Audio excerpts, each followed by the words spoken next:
Praise Lord. 69 സങ്കീർത്തനം 16 വാക്യം. യഹോവേ, എനിക്ക് ഉത്തരമരുളണമേ.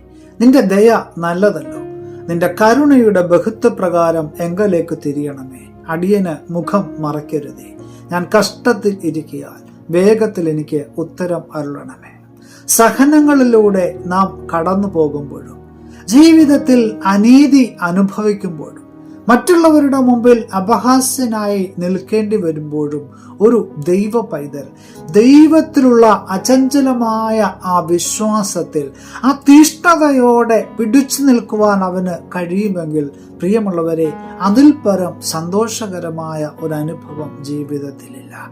എന്തിനേയും നേരിടുവാനും എന്തിനേയും സഹിക്കുവാനുമുള്ള ഒരു ദൈവികമായ കൃപയാണ് നാം ഓരോരുത്തരും നേടിയെടുക്കേണ്ടുന്നത്. ദൈവത്തെ ഓരോ നിമിഷവും സ്തുതിക്കുന്നവരായിട്ട് നാം ഓരോരുത്തരും മാറണം. സഹനങ്ങളുടെയും അനീതികളുടെയും പരിഹാസങ്ങളുടെയും മാറ്റിനിർത്തപ്പെടലുകളുടെയും ഒക്കെ മുന്നിൽ നമുക്ക് ദൈവത്തെ സ്തുതിക്കുവാനായിട്ട് കഴിയുമോ? എങ്കിൽ ഒന്നിനെയും നമുക്ക് ഭയപ്പെടേണ്ടുന്ന ആവശ്യമില്ല. ലോകത്തിന്റെ നീതിയേക്കാൾ ദൈവത്തിന്റെ ന്യായവിധിയിലാണ് നാം ഓരോരുത്തരും വിശ്വസിക്കുന്നത്.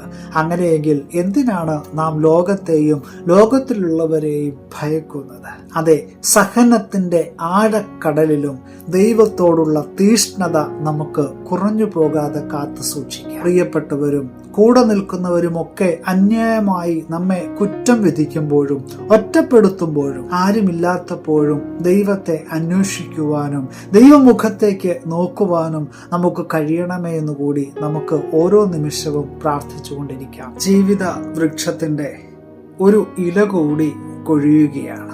ഒപ്പം 2025 എന്നുള്ള ആ ഒരു വസന്തം കൂടി നമ്മുടെ മുന്നിലേക്ക് വിരിയുകയും ചെയ്യുന്നു.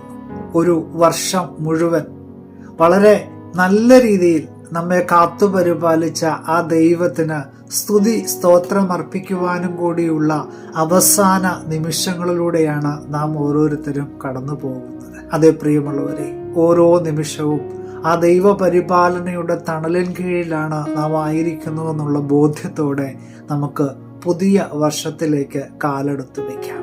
നമ്മുടെ കാവൽക്കാരൻ ഉറങ്ങുകയോ മയങ്ങുകയോ ചെയ്യാറില്ല.